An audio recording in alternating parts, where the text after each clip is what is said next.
Assalamualaikum warahmatullahi wabarakatuh. Shalom, Om Swastiastu, Namo Buddhaya, salam kebajikan bagi kita semua. Selamat malam semuanya. Perkenalkan, kami dari kelompok 3 Kearsipan Elektronik B.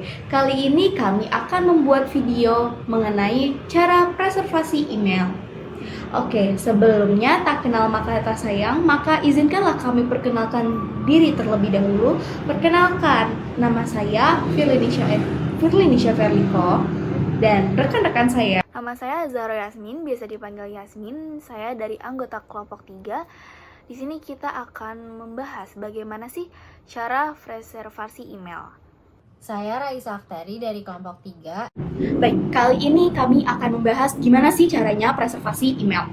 Nah, saat ini tuh kita berada di era yang serba canggih dan terus berkembang dengan cepat. Oleh karena itu, penting bagi kita semua untuk memiliki kesadaran terhadap berbagai perubahan dan tantangan yang mungkin akan terjadi di masa depan. Salah satu contohnya adalah email, yang berpotensi tertelan oleh perkembangan zaman dan teknologi, dan menjadi sulit diakses di kemudian hari. Berdasarkan hal tersebut, kami akan bermaksud dan menyusun rencana mengenai cara melakukan preservasi terhadap email agar informasi di dalamnya tetap terjaga dan terakses di masa depan. Baik, jadi saya akan menjelaskan mengenai labeling dan filtering.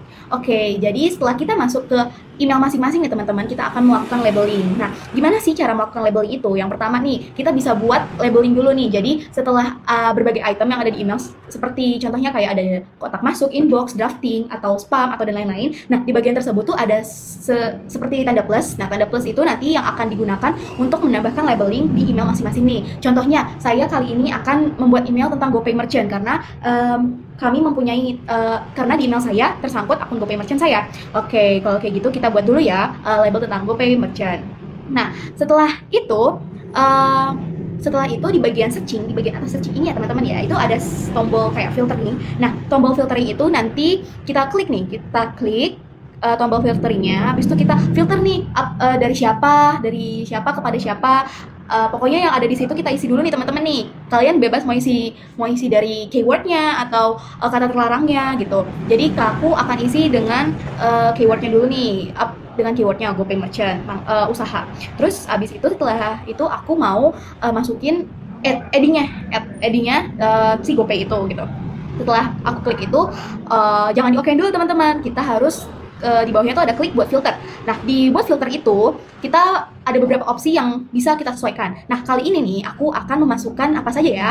Kali ini aku akan memasukkan lewati kotak masuk atau arsipkan. Terus abis itu gunakan label ini. Nah, tadi kan sebelumnya aku udah masukin GoPay Merchant ya, label GoPay Merchant. Nah, terus abis itu kita select dulu gunakan label ini. Abis kita select, kita cari nih label yang sudah kita buat tadi gitu.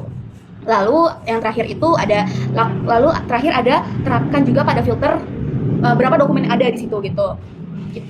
Setelah itu klik buat filter. Seperti itu deh. Selanjutnya akan dilanjutkan oleh teman saya. Oke, setelah dijelaskan oleh Firly, saya izin untuk menjelaskan masuk pada bagian Google Takeout. Bagaimana sih caranya? Jadi yang pertama, kalian searching terlebih dahulu di Google Chrome, yaitu Google Takeout.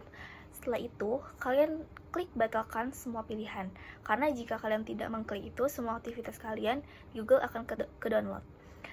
Selanjutnya, lalu cari email. Setelah itu, klik semua data email sertakan. Pada bagian ini, kalian unselect sertakan semua pesan di email. Kalian cukup pilih email yang diinginkan, yang kalian ingin preservasi.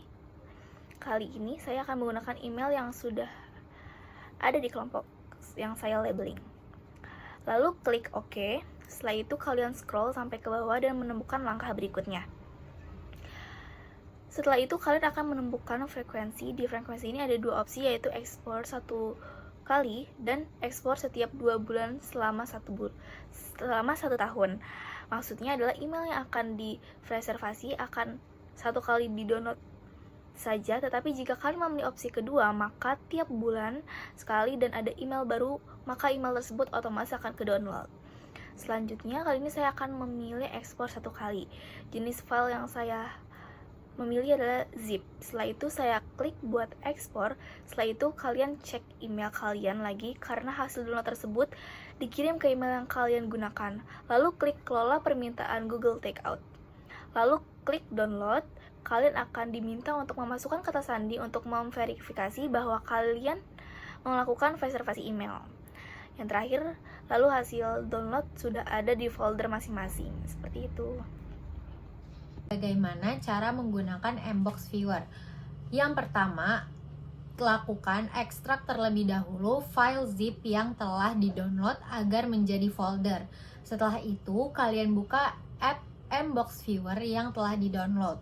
Lalu klik Add File, selanjutnya klik Next, lalu klik Use Folder Mode, lalu cari folder yang tadi sudah diekstrak dan sudah di-take over. Setelah itu klik OK, selanjutnya klik Mail, dan kita sudah bisa menggunakan dan membaca email yang sudah kalian preservasi.